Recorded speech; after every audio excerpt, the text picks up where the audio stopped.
Okay, and Stephen's joining us this week, and is Jon ready to go as well? Let's wait for Jon. Then we've got a full team.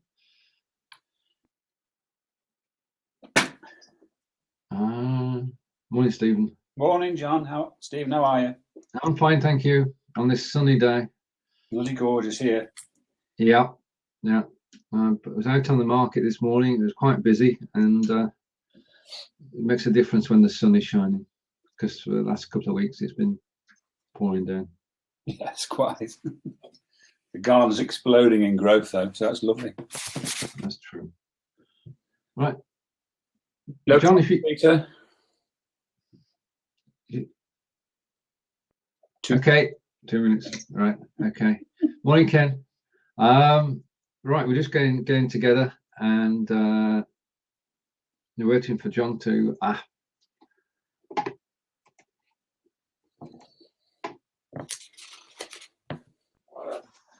And you just need to. Yep. Morning, Jon. We have vision. I have sound as well now. Sound as well. Good morning. How are you feeling, mate? I'm still a bit rough.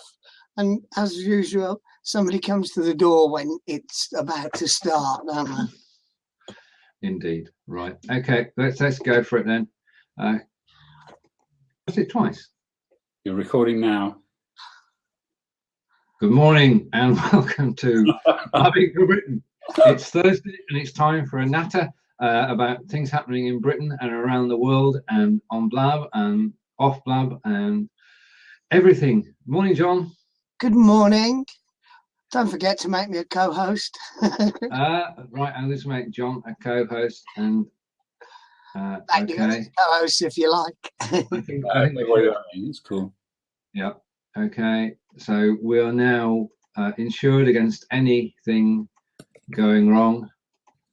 Right. Good morning. You made the other two co-hosts, but not me. Oh, sorry. Hang on. Thank you. You're most welcome. We got there in the end. There should be a button that says "Make everybody a co-host," and that would save 2 clicks then. Yeah. Right. Okay. And good morning, Peter. Is he drinking? What's the coffee this week, Peter? I've changed to an espresso. Right. Okay. Okay. Good. So are you drinking your Tesco's coffee? There is in the house. I used to use Tassimo, but they took the Kenko I used, they cut it without even telling us, so I bought an espresso machine. Bye, Tassimo. Anyway, Jon. Hey, Stephen, back to you. Thank you. We're getting very professional. Right. Okay. In Blab news, they've apologised. They apologised yesterday because for a couple of days this week, profiles weren't available, which made it very difficult to schedule shows and know what you're doing. And they're saying that it's to do with the mobile upgrade that they're working on. I've got to say, from a coding point of view, that if you are doing upgrades to mobile and you cock up the web system, then your version control is not too hot. And your development environment is completely integrated with your production environment. Well, that's right. It's crazy, isn't it? I mean, if you making modifications to software. Well, what's it say in the top left-hand corner? It says beta. No, that excuse doesn't wash out. Sorry, the service, thousands and thousands of people with an expectation of what's going to be. I know. I'm merely saying what they would say. It's a beta service. No, I mean, I think they understand now that Brittany posted in the Blabaholics group, which is sort of the largest group, 1,500 members, and she did apologise for the fact that that wasn't working and there were problems with logging in as well. So hopefully profiles are back, which makes life a lot easier. I think that the thing is, what's starting to happen now is that people who've got large shows on Blab are turning to Blab and saying, look, you've got to be reliable, because unfortunately we all know of the social media examiner and Michael Stelzner, yeah, the guy who organised social media marketing world in San Diego, with 3,000 people going there. The guy who organised that runs a show 5 o'clock on Friday every week, our time, and a few hundred people generally watch it. And he's not too happy because his show last week went, what's the phrase I'm looking for? I'm on video, aren't I? Didn't go too well. The show last week didn't go too well, so he wasn't happy. But according to the professionals, he was doing it the wrong way. He was on YouTube broadcasting into here. A very complicated system. I always believe you should keep it simple. Yeah, I mean, if you're coming into Blab, you come straight into Blab.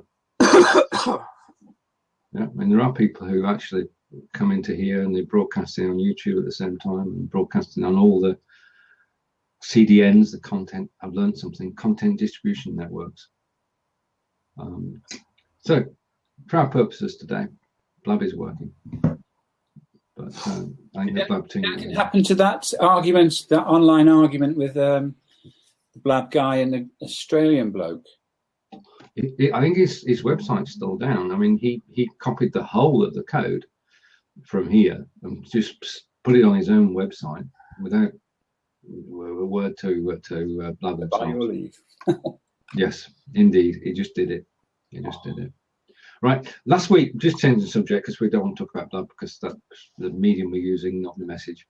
Last week I misspoke when we were talking about football. I said that Burnley were the champions of the Championship, and John corrected me quite rightly and said, "No, they're not yet." Well, They are now. They are now. They are now. 93 points, champions of the Championship. The whole town has been celebrating, and Burnley will be in the Premiership next year. Well, we welcome you. We welcome you with open arms, and we look forward to 6 points off you. So, come on down. I hope we split the points, Stephen. I can live in hope. I think that they should be better prepared this time. Mind you, we always say that. But if they can stay up a season, that would be good. Yes, of course it would. Yeah. The second season. What about feeling a little sorry for Brighton and Walsall? Both of them being third and miles in front of the next three. Yeah, it is unfair, isn't it? Because they had 88 points. Well, they only didn't go up on goal difference, did they? Why is it unfair? Yeah. They're boring, the Scotsman, talking about English football. Let's go for a second coffee. That's to keep you awake. Not my cold, by the way. Well, welcome to the Premier League anyway, Stephen. Thank you very much. Well, You'll go my way soon, depending on when the fixtures are. We've got a local blabbing for Britain at Stoke with Burnley. We could well do that. I mean, if I wasn't down in Wiltshire, I'd pop up. I love these local supporters.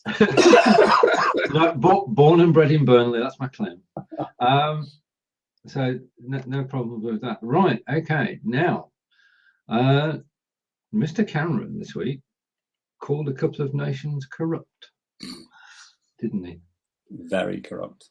Very corrupt. Fantastically corrupt. And they turned around and said, "Yes, we are." I mean, we can smile about it, but stop talking about Scotland like this in front of the Scotsman.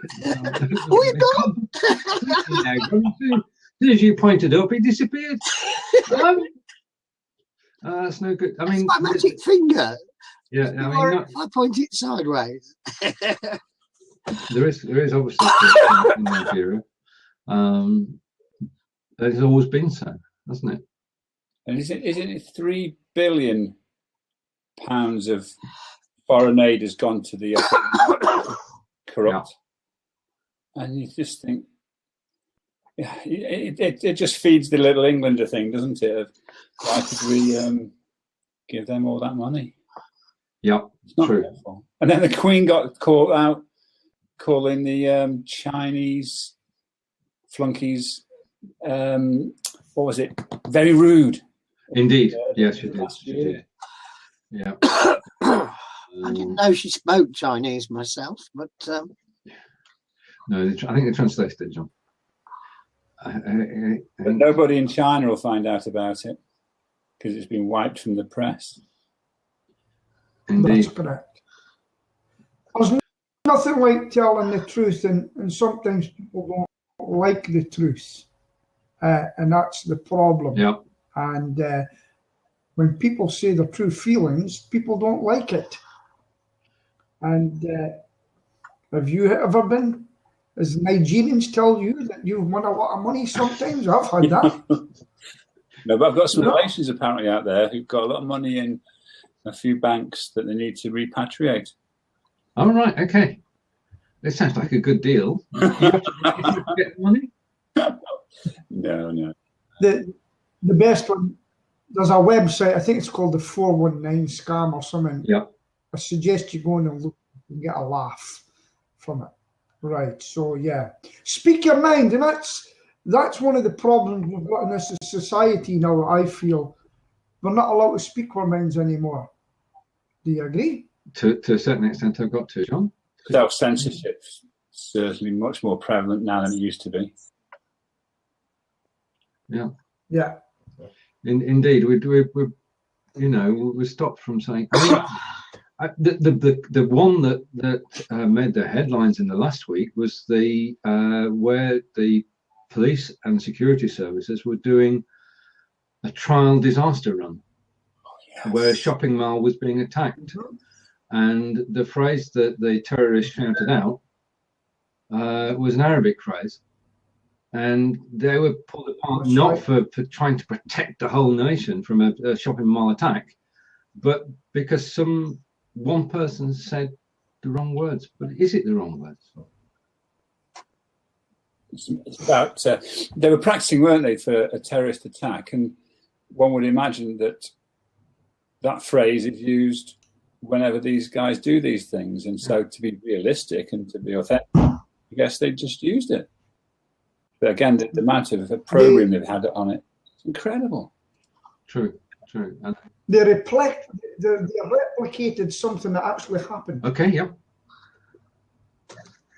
So what they've got to do now is shout out, "I'm a terrorist." That'll solve their problems for the future. Right. Having said that, I'm not going shopping because the IRA or the new IRA might be back in town either. Yeah, the security. Hello, I can't hear you. I can't hear much of John. Is that Peter? Rather? No, Peter, you're just breaking up terrifically. Yeah. Peter, can you pop Right, come back in again? That'll be good. Yeah, no problem. All right. Okay, and welcome Anthony and welcome Paul. I'll take 5 out, guys, so that others can pop in. Okay. So I'll speak to you very soon. Cheers, Stephen. Okay.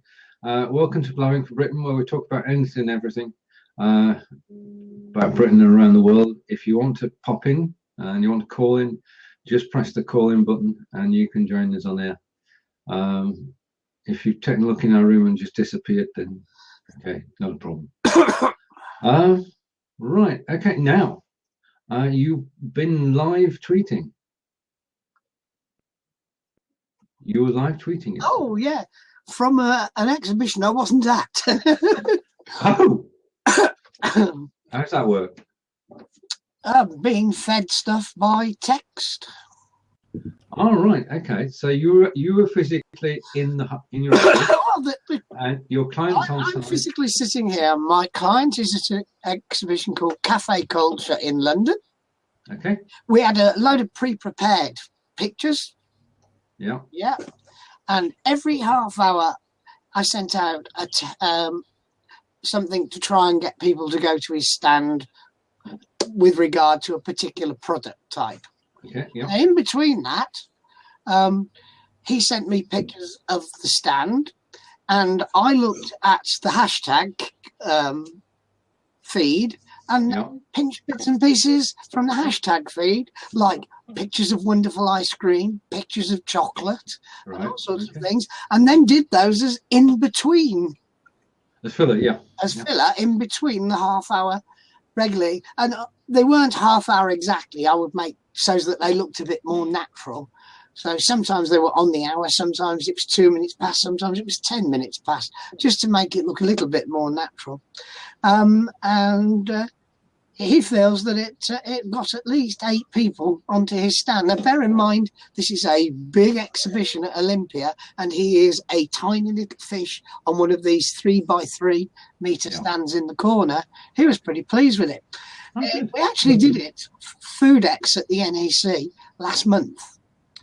And we, taking this approach, although we only did it hourly at FoodX because it was a much longer exhibition, and a much bigger exhibition. We were the second, although again he was a tiny little midget at FoodX, because you've got big manufacturers from all over the world at FoodX. We were the 3rd biggest poster in the stream, and they took highlights, and we had more highlight posts than anybody else.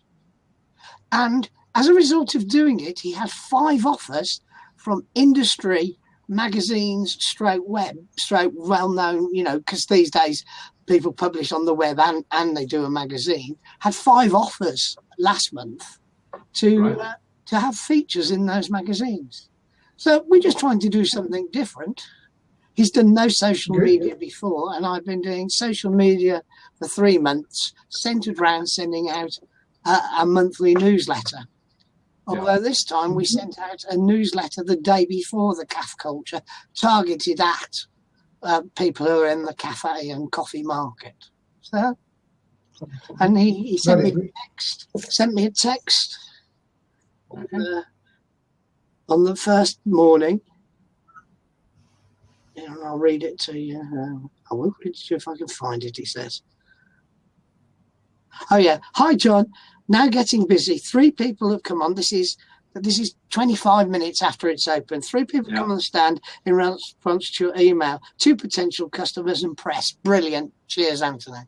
So, it does. John, what was he selling? He sells catering equipment. He's actually called Catering Equipment Limited. And to be honest, it's a bugbear.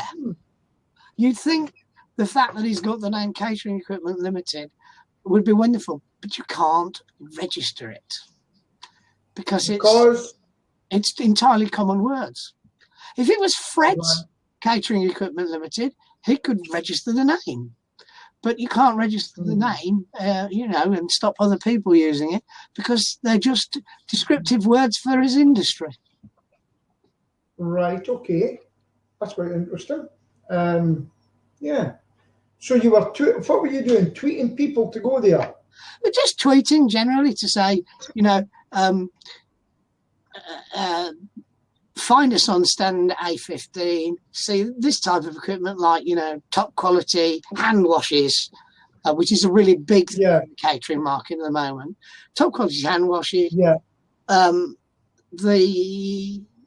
hashtag, which is Cafe Culture 2016, the Cafe Cultures tag at Cafe Culture, and then a picture and a link to the product. So as people it didn't drive a lot to the website, but it still did drive some to the website.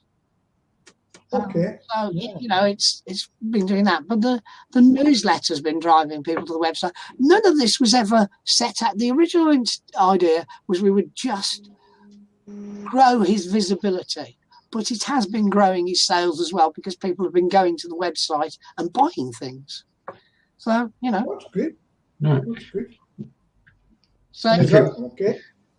Do you have a link to his website? To the website, John? Their website's awful. I don't do that.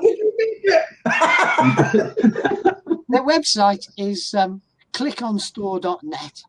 All right. And it looks like something out of the last century. And that's one of the recent discussions we've been having with the website authors, is that it's OS commerce. It's been around a long time, and it looks like something out of the 90s. No, that's an exaggeration.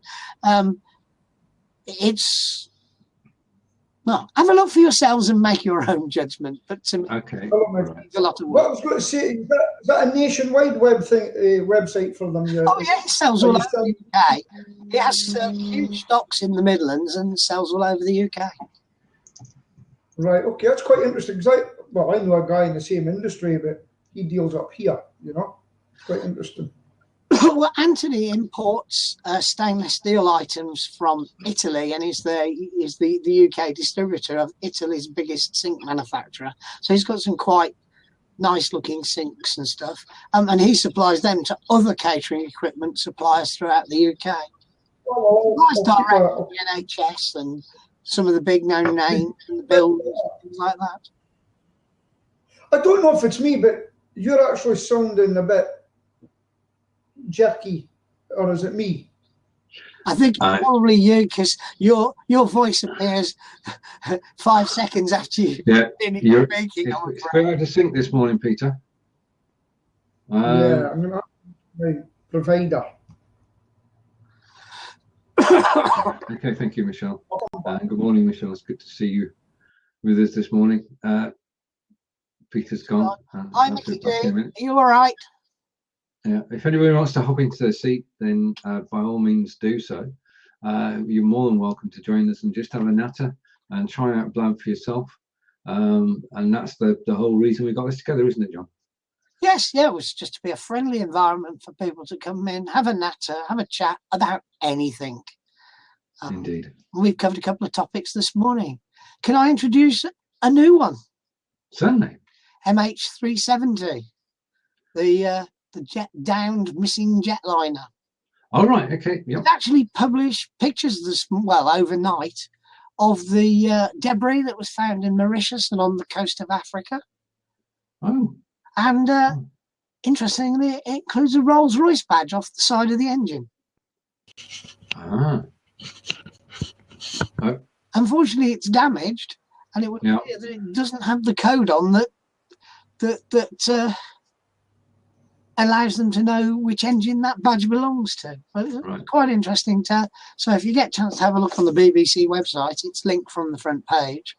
Okay. I was interested that there's part of a Rolls-Royce badge is part of the debris. So. It's a sad but strange story, isn't it? Very, it's one of those that we'll never really know the answer to. And pieces of the story will turn up. There are some hot topics which we could discuss, but I think they might be too hot, so we'll leave them alone for now. Right, okay. No, what I want to do.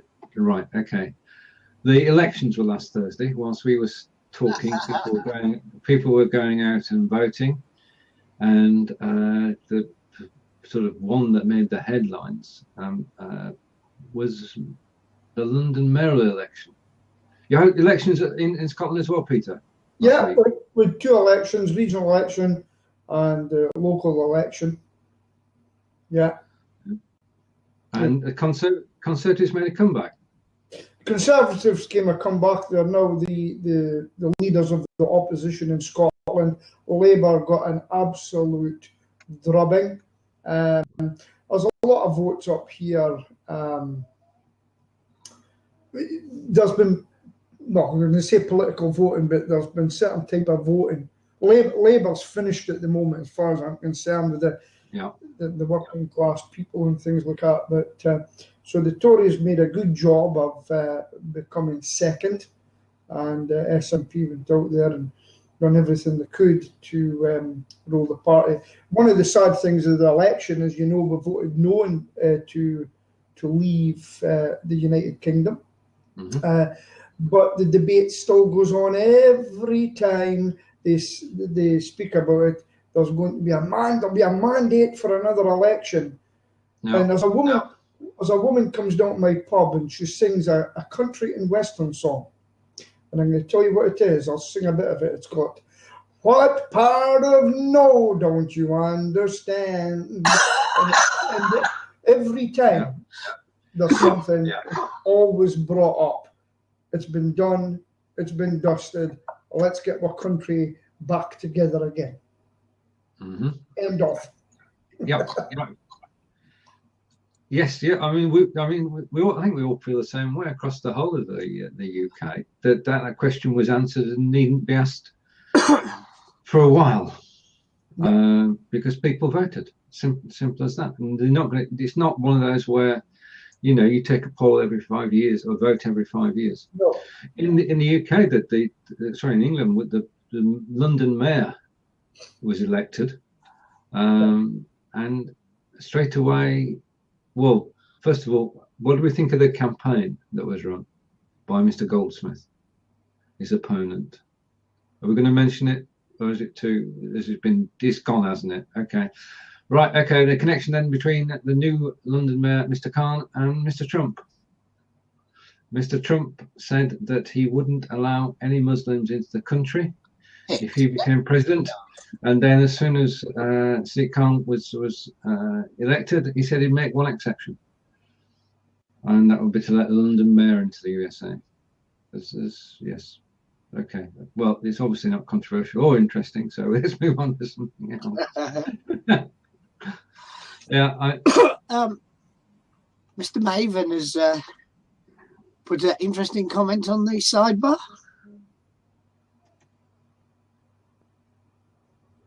I'd read it out, but my flu is driving me. All right. Okay. Yeah. Yes, Ken. Ken says, I looked at the comments on the New York Times website about the London mayoral appointment. They were very positive and expressed regret that such an appointment was unlikely in the US. Yes. Yeah. I think all same. Sorry, I shouldn't say it, but all same people have a similar mind. But yeah, we're not going to mention Brexit either, are we? No. Okay, so that's not a topic. Not until we'll mention that the week before. So sometime in June, we must have a Blabbing for Britain special just about the vote to stay in or to leave Europe. And we'll take a straw poll of people here as to whether we should stay or go. We had some interesting local election results around here. The Liberal Democrats lost the seat and the council at the last election. Yeah. But this time, the Conservatives lost, bearing in mind there's about 21 seats where I live, Conservatives lost 4 seats, and they lost them 2 to the Greens, 1 to UKIP, and 1 to the Liberal Democrats. So it's quite interesting to see some of the minority parties making inroads at the council. Yeah, it is. It's local politics is a different business than national politics, isn't it? Well, there's 6 Greens in the Scottish Parliament. Yeah. 6 Greens, but yeah, it's going to be interesting times. I thought you didn't have opposition in the Scottish Parliament because there is no left and right hand side of the chamber, is there? Well, here's the funny thing, right? There are quite a few in the SNP party that come from other parties. The SNP, their main aim is to get a political Scotland for themselves, and then if that ever happens, then the country's got to go and vote whether they're going to be left wing, right wing, and I think it would turn into a left wing country. They would vote Labour again, so we would have a Labour Scotland probably. I was talking about the physical building of the house itself. In the UK, we have a left-hand side and a right-hand side. Oh, right, okay. But you don't have that in Scotland, do you? You have a circular seating, and everybody sits in a semicircular seat. Yeah, that's right. Yeah. Which is supposed to bring. You know what that is? So no one can get cornered. Right. I've had enough of politics. Okay, we can get back to football if you like. No, we don't. It's cricket. No, we've got the good. What about cycling? What about cycling? No, that's a strange thing. You want to talk about cycling? Far away. Yeah. There was something in London that they're fed up of cyclists in Aberdeen, and down in London about the time. So what I want to set straight for people that are listening in. People say to me, you shouldn't be on the road because you don't pay road tax. Well, neither does anyone else, because we all pay our local authorities by council tax to do the roads, you need a vehicle license, which I have got 3 of them on my vans and things, right? So everybody, even pedestrians, pay for roads because they walk across them as well. So there should be zebra crossings. But yes, so cycling, we done a big run last week, pedaling on Parliament here in Aberdeen. And even during that, I got annoyed at some militant cyclists with it. So I won't be going back. I was being a cyclist, I was being a militant cyclist, and I was being an ordinary cyclist. And it's everybody do their bit. Everybody goes through, red lights and things like that. If you're in a car, you don't go through, same as a cyclist. So there is, well, John, you've seen my challenge to someone on the internet, didn't you? I think so. I was just remembering only yesterday coming to a halt at the traffic lights and watching a cyclist go straight through on red. I know there was no traffic coming, but the lights were red. Yeah. It's not just cyclists. Cycled straight across.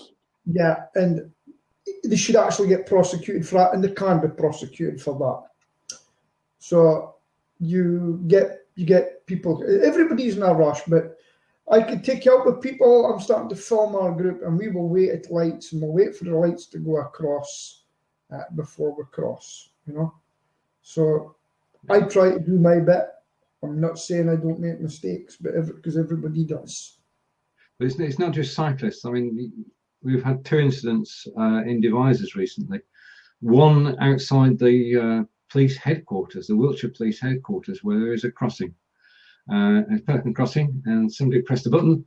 The lights were on amber, and the motorist shot through doing 35 and waved at the pedestrians about to set off across the road. No, we've got CCTV in the centre, but not out by the police station, unfortunately. And we've got another zebra crossing, which is outside the church, which nobody sees, and all cars just go across it. It's just, you know. So it's, I'm going to stick up for cyclists here. Motorists are just as guilty, if not more so.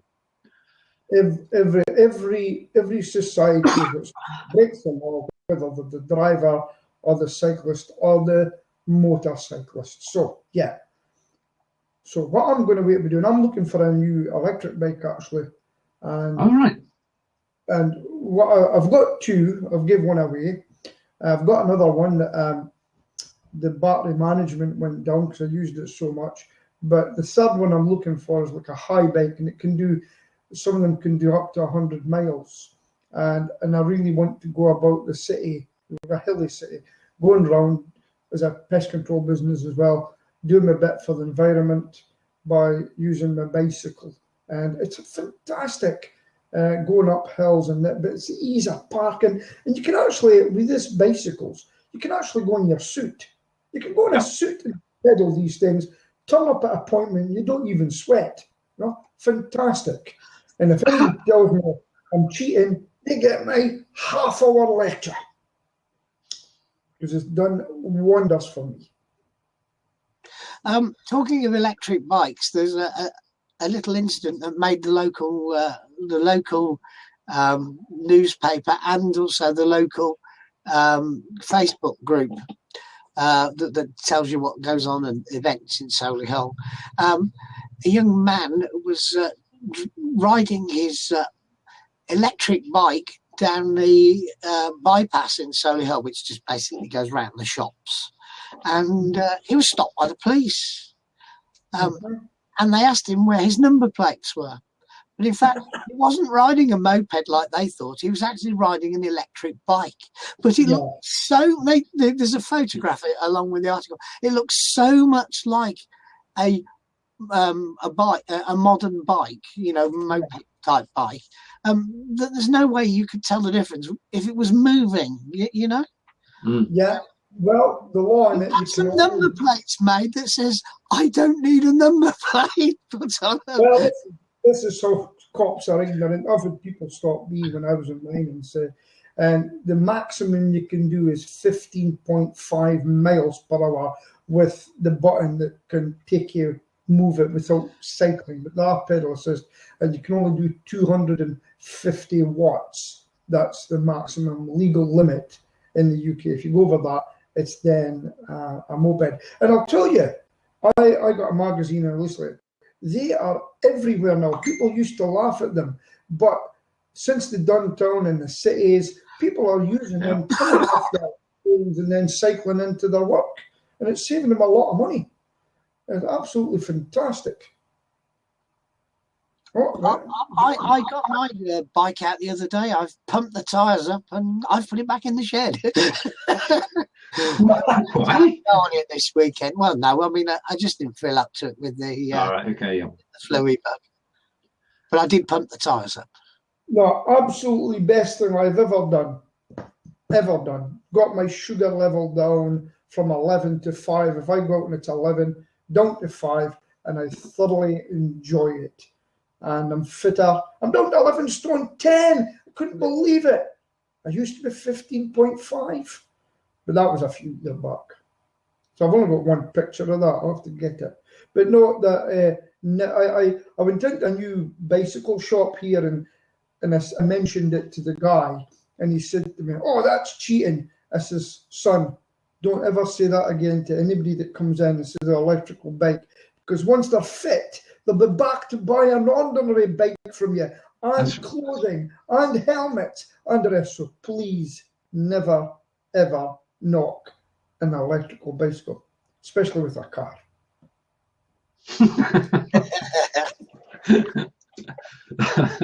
I tried to sneak a funny in at the end there. It worked though. Yeah, and now obviously this is something very difficult for us to be totally authorities on, and that's wearing high heels at work. Oh, well, they've backed down now. It's changed their policy at the company. It's on this morning's headlines. Well, it's interesting because I've got a policy. Came back from the temp, didn't it? Who was at Price Waterhouse, was it, or somebody of that? Yeah, PwC, Price Waterhouse Coopers, Yeah. Or it was a subcontract. By them, she was employed by a third party. Yeah. And she was told she had to have heels between 2 and 4 inches. Well, the third party have announced this morning that they've changed their policy and they can wear flat shoes if they want to. It's quite interesting that, because airline policies, they've got policies and what they can wear. And they've even got some of them in the past. I don't know if it is now. They've even got. Do you know what the difference is, Peter? They provide the shoes. Yeah, absolutely. And I'm just about. They provide the shoes, whereas the young lady in question was expected to go out and buy the shoes. Right. Well, totally agree with you, because my guys come to me, right? Part of the contract and of smart appearance. I even supplied them with razors to make sure it's part of my contract. But no, it's where do you draw the line, right? Where do you draw the line? That's the problem, because I know that British Airways, I believe it was British Airways in the past, they had a height to weight policy, and if any girls was putting on a bit of weight, they were told off about it. But don't that's about the cost of fuel, though, isn't it, Peter? Say that again. All about the cost of fuel. The weight the air stewards. No. If that was the case, John, then they do the same for. Well, no, they put premiums on passengers who are over a certain weight. They want to do that. But going back to the lady, her firm had it in her contract, but they said, no, you've got to wear this as your uniform, as your shoes. That's what you're wearing at the door. And which would have been, if she could buy her own, she could have actually claimed them off tax, if you could wear them for work. That's something else. And you can actually claim for washing your uniform. Did you know that? Mm-hmm. Yeah, some people don't know that. Anyway, I'll tell you what. I'll have to tell my daughter that, because is that only for self-employed people, or is that for anybody? No. If people, in fact, in Facebook, it comes up as retargeting. There's a company that'll help you do it, and you can go back about 5 years and claim all your weekly washes of your uniform. It's because you've got to wear a uniform to work. It's got to be clean and tidy. Therefore, because the taxman says as well, if you wear a uniform, it's got to have the name in it, right? Yeah. We don't want you using that for your own use. So, hey, listen, this is my uniform. I'm washing it, and I can only wear it at work. So you're paying for it off the tax man. And that's the truth of it. My daughter works for the NHS and obviously has to wear a uniform. Absolutely. My partner's the same. My partner's the same, and you can get so much a year for cleaning your uniform. So get on to it and go back past 5 years, I think it is. You can go back.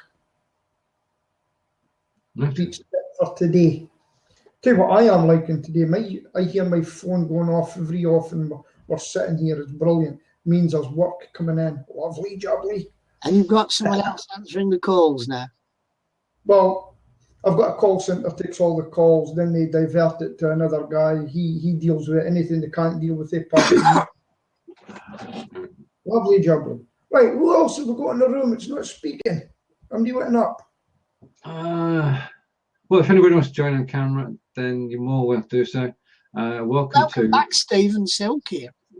Welcome to Mike. I'm just going through people at the top of the screen. Yeah, okay. Right, just a quick advert. This is for a Blab tomorrow at 1 o'clock. And if you want to know anything about Bitcoin, there's a show on here, 1 o'clock tomorrow, with Michael Q. Todd. And if you've ever wondered what Crowdify is, which is Michael Q. Todd's social network, we'll call it, then tomorrow is the time to ask questions. Now, leading on from that, obviously the audience for a chat about Crowdify is going to be very small, isn't it? Because we don't know how many people know about it. Have you heard of Crowdify, Peter? Not Crowdify, but crowdfunding and crowdsourcing. Yeah, okay. Right, so 1 out of 3 people have not heard of it, which we can say scientifically now. So what I did was I got a copy of Thrive running. Yeah, and I looked for anybody who's ever mentioned Crowdify on Twitter or on Facebook. And I found 140 people. And those 140 people will be getting a personal invitation to the Blab tomorrow. And so, are you using the messenger element? Oh yes. Of Thrive. Of Thrive to send the invite. Yeah, there's 140 people I found out about because of using Thrive. They've all mentioned Crowdify in the past couple of months, so therefore they must have an interest in Crowdify.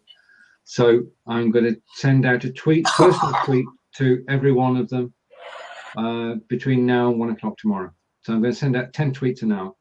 So if you follow my Twitter feed, just put me on silent for this next day or so. Otherwise you see tweets flying past. Welcome back, Stephen. Hello. What's the idea of the Bitcoin session tomorrow? What's the actual purpose? Right, okay. The long story short is Michael Q. Todd, Jon and I have known for many years. Michelle knows him as well. And we've known each other since 2005, 2006 in academy. And he's always been I'm going to be polite here because I'm interviewing him tomorrow. He always has ventures on the go. And his latest venture is a venture called Crowdify, where they're going to mine their own Bitcoin. So I want to find out all about it. I'm going to, before I carry on any further, thank you everyone for watching this morning. I'm going to switch off the recording. We've really enjoyed your presence. We hope to see you next Thursday at 10 o'clock. Do you want to say goodbye, John? Goodbye from me. And it's goodbye from him. And it's goodbye from Peter. And it's goodbye from Stephen. And we are now